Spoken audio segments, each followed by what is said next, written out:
Assalamualaikum warahmatullahi wabarakatuh. Anak-anakku kelas 4 yang Ustadz sayangi dan Ustadz banggakan, bagaimana kabarnya hari ini? Semoga anak-anakku semua dalam keadaan sehat walafiat. Amin. Anak-anakku, siapa yang sudah sholat duha dan murojaah hari ini? Kalau ada yang belum, silakan segera melaksanakannya ya.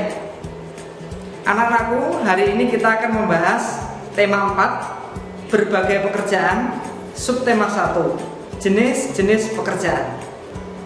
Sumber daya alam atau yang kita sebut dengan SDA adalah segala sesuatu yang diciptakan Allah Subhanahu wa Ta'ala di bumi ini, yang dapat dimanfaatkan oleh kita manusia agar kebutuhan hidup kita tercukupi dan sejahtera. Sumber daya alam terdapat di mana saja, seperti tanah, air, udara, dan macam-macamnya, seperti tumbuhan, hewan, segala macam tambang di dalam tanah, dan sebagainya.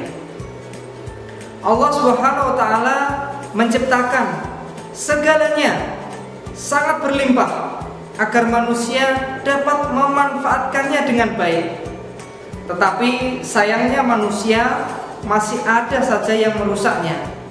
Hawa nafsu mereka sangat besar, tidak memanfaatkan secara efisien dan semestinya. Manusia memanfaatkan sumber daya alamnya secara berlebihan dan tidak menggunakan secara efektif.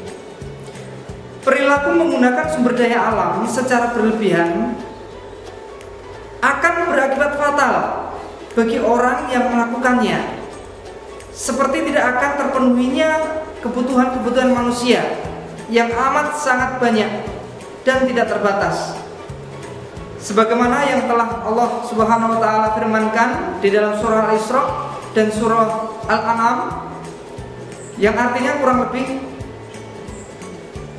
dan maka sudah sepantasnya lah kita bersyukur atas apa yang telah Allah Subhanahu wa Ta'ala ciptakan, yang semata-mata adalah untuk kita manfaatkan.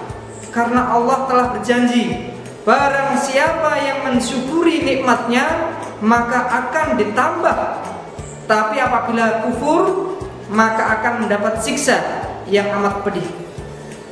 Anak-anakku semuanya, lingkungan sekitar kita terdapat berbagai macam sumber daya alam. Sumber daya alam tersebut memiliki banyak manfaat bagi kehidupan manusia.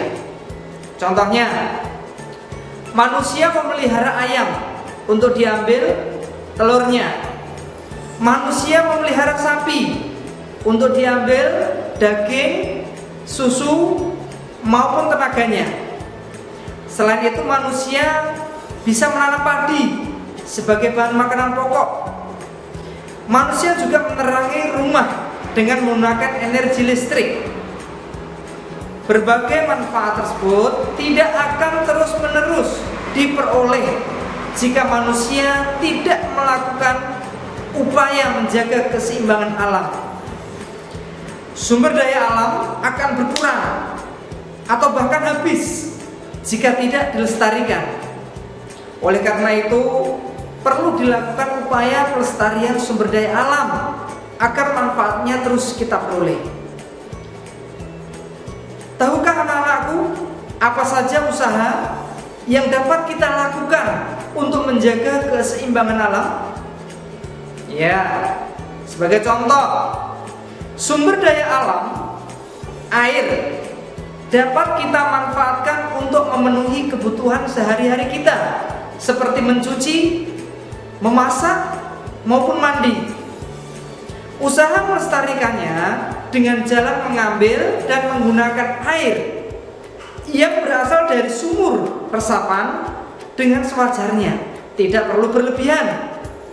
Contoh kedua, hewan dan tumbuhan dapat kita manfaatkan sebagai sumber bahan makanan untuk kita manusia, seperti sapi yang diambil susu, daging, dan juga tenaganya.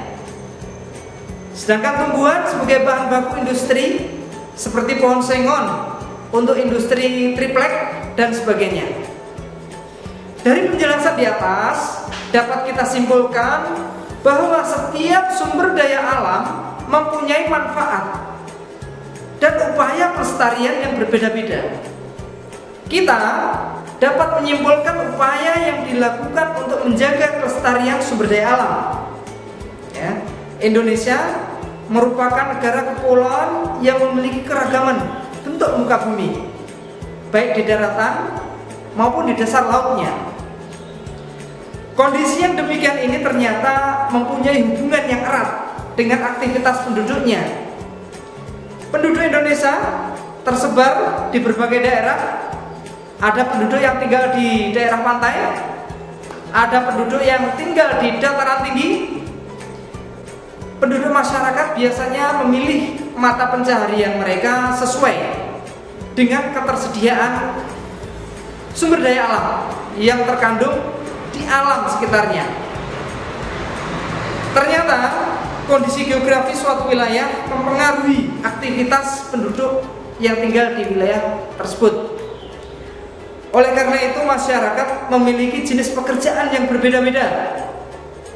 Aktivitas penduduk di dataran tinggi, kita tahu bahwasanya dataran tinggi adalah wilayah yang memiliki ketinggian lebih dari 200 meter dari atas permukaan laut. Wilayah dataran tinggi biasanya memiliki banyak pegunungan dan perbukitan. Wilayah dataran tinggi memiliki kesuburan tanah yang tinggi dan udara yang sejuk, serta pemandangan alam yang indah. Tanah subur dan udara yang sejuk sangat cocok untuk kegiatan perkebunan dan pariwisata. Aktivitas penduduknya antara lain peternakan, perkebunan, perdagangan, maupun pariwisata. Untuk aktivitas penduduk di dataran rendah, kita tahu bahwasanya dataran rendah itu adalah wilayah yang memiliki ketinggian antara 0 sampai 200 meter di atas permukaan air laut. Dataran rendah merupakan wilayah yang paling banyak diminati oleh masyarakat. Hal ini karena wilayahnya yang mudah terjangkau dan memiliki lokasi yang datar. Lokasi yang datar menyebabkan pengembangan daerah dapat dilakukan dengan seluas mungkin. Pembangunan jalan raya, jalan tol, serta kelengkapan sarana transportasi ini telah mendorong daerah dataran rendah menjadi pusat ekonomi penduduk. Penduduk yang tinggal di daerah dataran rendah umumnya bekerja sebagai petani padi, ada petani kelapa, ada petani tebu, dan lainnya. Ada juga yang bekerja sebagai karyawan, ada yang peternak, ada juga yang pedagang. Untuk aktivitas penduduk di daerah pantai sangat dekat dengan laut yang merupakan tempat hidup berbagai jenis ikan dan hewan laut lainnya. Penduduk yang tinggal di daerah pantai pada umumnya bekerja sebagai nelayan, ada yang bekerja sebagai petani garam dan petambak ikan. Selain itu, penduduk yang tinggal di daerah pantai ada juga yang bekerja sebagai pemandu wisata, ada yang sebagai pedagang dan pengrajin cenderamata. Demikian anak-anakku, bahwasanya letak geografis suatu daerah sangat mempengaruhi kehidupan masyarakatnya, terutama mata pencaharian atau pekerjaannya. Masyarakat yang tinggal di pegunungan akan berbeda dengan masyarakat yang tinggal di daerah pantai. Itu semua merupakan anugerah, nikmat dari Allah Subhanahu wa taala yang harus kita syukuri.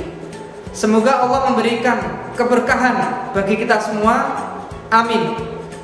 Sebelum Ustaz tutup, ada beberapa pertanyaan. Mohon nanti jawabannya ditulis dan dikumpulkan ke Ustaz atau Ustazah kelas 4. Pertanyaan pertama, mengapa kondisi geografis dapat mempengaruhi keberagaman mata pencaharian masyarakat?